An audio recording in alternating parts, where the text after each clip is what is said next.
Ben, what is modern-day slavery?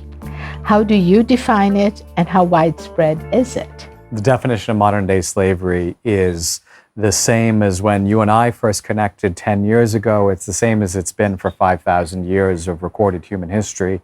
It's people that are forced to work, held through fraud today, under threat of violence for no pay beyond subsistence. There are more slaves in the world today than at any point in human history.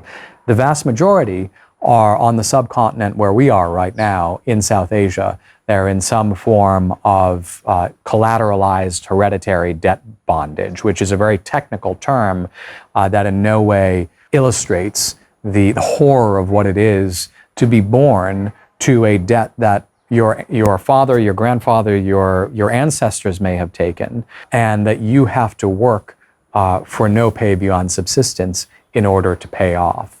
What got you involved with the fight against modern-day slavery? Part of it was reading our friend Kevin Bale's book in the year 2000. I believe it came out in 99. It's piqued my interest that this seemed extremely widespread, and it also seemed to be an issue that called out for an opportunity for those who suffered from it to bear witness. And what I found is going out and talking not only to slaves, but also survivors, those that fight against the traffic, and those that actually do the trafficking, meant that I was imbued with a responsibility to tell the story to a broader audience, and through me allow them to fight the trade. Tell me about your book, A Crime So Monstrous. Why did you write it, and what did you hope to achieve? This is a book that grew out of work that I was doing as a journalist, starting in 2002, covering slaves, survivors, and traffickers from the field, largely from Africa in the beginning. The story is really one woven together by the efforts of the American administration at the time to eradicate slavery across the globe. But the muscle tone of the story, the true story, are the stories that are told by slaves and survivors in their own words to me, and by my experience going out, finding them, allowing them to bear witness, and also trying to understand the mechanics of the trade beyond that by talking to traffickers, and also by finding a few courageous individuals who, to date, many of the people that I spoke to in the book are still fighting against the traffic of slaves. And this is an attempt to tell their stories to an audience that hadn't heard the stories before. I think today in 2020, a lot more people are aware that human trafficking is a phenomenon. There have been major motion pictures made. There have been international efforts launched. At the time when I began researching the issue, very few countries had laws against human trafficking. Today, almost every country on earth at least has abolished the slave trade, which wasn't the case even when I began doing the work. Now it really falls to the next step, which is understanding, okay, here are the laws. Now let's get these laws enforced, and let's get justice brought on behalf of these victims.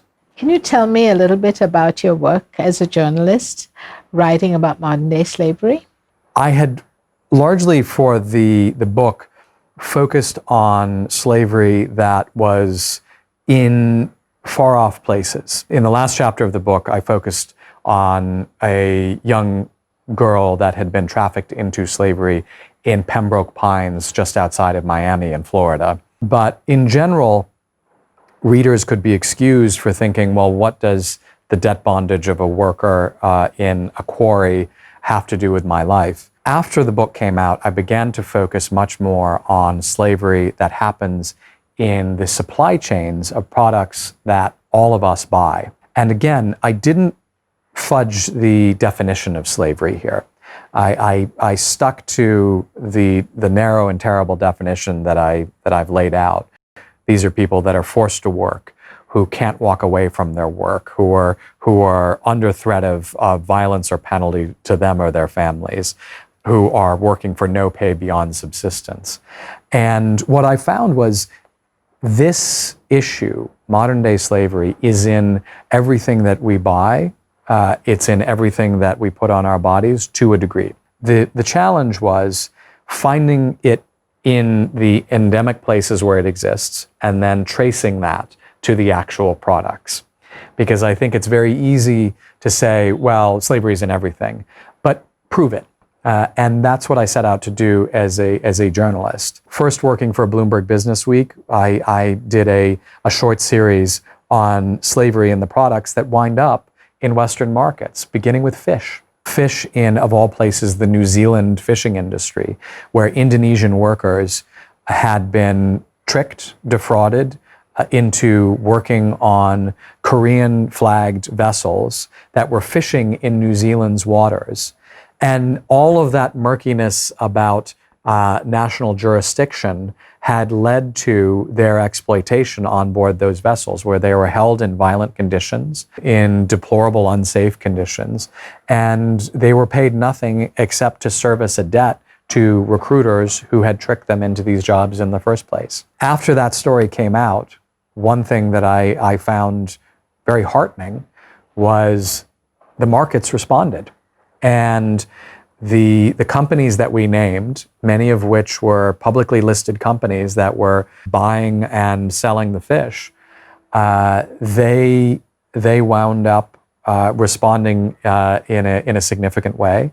And critically, the New Zealand Parliament, which had resisted regulation of these foreign charter vessels for decades, despite what activists had said about the abuses on board these vessels, within 3 months, they passed a law banning the use of these vessels, phasing out the use of these vessels, and saying these ships have to be reflagged with New Zealand flags, and they have to follow New Zealand labor laws. The revelation for me was that if these parties, if these powerful parties, know that they are essentially, as Henry David Thoreau put it, particeps criminis, they're partners in the crime, they will, when publicly exposed, step up to do the right thing and make sure that they're not partners in the crime. And that's exciting. There's a real potential there. Trafficking of children often involves both labor and migration. Can you comment on this? The trafficking of children is a particularly fraught issue all over the world, including in the United States at the moment. We're talking about children whose social support network is for some reason broken. And these also tend to be children who are members of categories, whose families are members of categories within societies that are generally discarded. These are the children of drug addicts in some cases. In some cases, they are the children of women that are working in the sex industry in some way. In other cases, they are simply members of an outcast. What you see on this subcontinent, in India, for example, you see the members of the Dalit community being disproportionately affected by trafficking, by modern day slavery. And in the United States, it's generally speaking girls of color and boys of color. It is native populations, but it's also predominantly undocumented. These are situations where these children may not feel that traditional authorities are there to protect them because they've been taught to fear authority because of their undocumented status. What we hear over and over again from survivors of trafficking, children and adults, is that their traffickers play on their fear of authority. And if they believe that by going to the police, the response is going to be, well, you're undocumented, therefore we're going to deport you, and that's going to be our first line of action, they don't do it. They don't speak up. And that's a real tragedy, because again, I think that speaks to all of our complicity. Gradually, slowly, fitfully, the United States has gotten better because of all the hard work of folks like Ambassador Richard, who was for 7 years the human trafficking ambassador working out of the State Department. Prior to that, he was one of the most decorated federal prosecutors. I write about him in the book as somebody who pioneered a victim-oriented approach.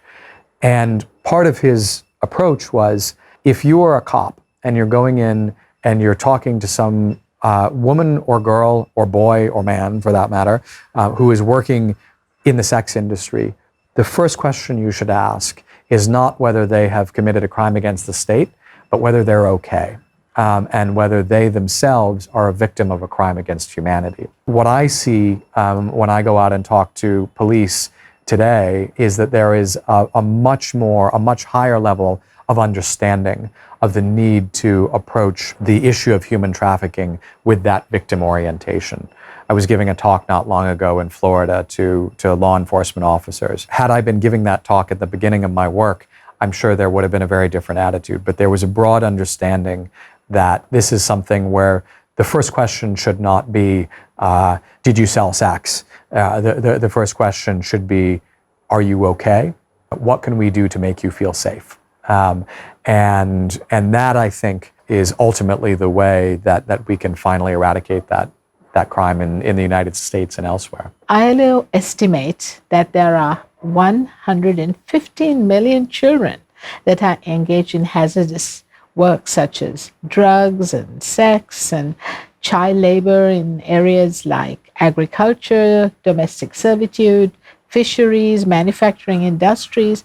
Can you talk to me a little bit about this? Throughout my work as a journalist and extending to my work today with Transparentum, we've spoken to children who have been working in situations where it is illegal for them to work, in situations where it is dangerous for them to work. Some of them would certainly qualify as trafficking victims under the definition that I laid out. Others are doing work with their families because they are desperate, because there is no alternative for education, and there is no alternative for subsistence for survival for their families.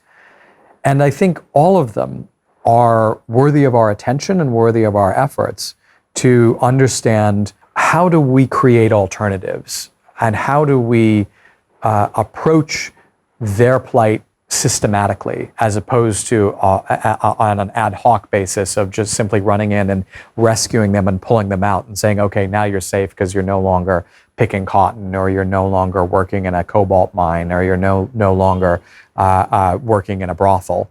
They need alternatives. Their families need alternatives. What we hear over and over again, and it's heartbreaking, is that these children, 10, 11 years old, articulate that they're doing this as a service to their families. They're doing this out of a sense of duty to their families, to keep their families with food, to feed their younger siblings. As a world, we can do better than this. And as individual societies, we can do better than this. So I think a just enforcement of laws and the work that we do with Transparentum pushes for a just enforcement of corporate policy, so that when children are found in these supply chains, they aren't just rescued and then thrown to the wild, but they are given subsistence stipends for them and their families, and they're given a provisional offer of employment for when they turn 18 in whatever industry they choose to work. You know, for example, if they're working in a garment factory and they shouldn't be working in a garment factory at age 12 in a place like India, you provide for them as a corporation until they turn 18, and then give them a provisional offer of employment, a legitimate job when they turn 18. But fundamentally, give them education in the meantime, give them the opportunity to do something else. That, for a multi-billion-dollar corporation, is the least they can do for those that have been exploited in their supply chains. Can you tell me about your organization, what it has achieved in the past 5 years? Transparentum is an investigative unit that seeks to tell hard truths about endemic environmental and human rights problems in corporate supply chains to those that can make a difference at scale. Principally, we talk to brands and retailers after doing lengthy investigations that yield credible, actionable reports about endemic problems in their supply chains. And we give them the opportunity, what we call a grace period, to remedy the problems before we go to broader disclosure, before we talk to those that matter to those brands, like their owners, like their investors, their regulators that are in charge of potentially seizing products that are made with forced labor as they come into the United States. And we also talk to those who will speak directly to their customers, i.e. journalists. But before all that happens, we want to give the brands and the retailers, and through them their suppliers, the opportunity to make it right, to bring a little bit of justice to workers that have been exploited in their supply chains. So we look in areas where there are reports of endemic abuse.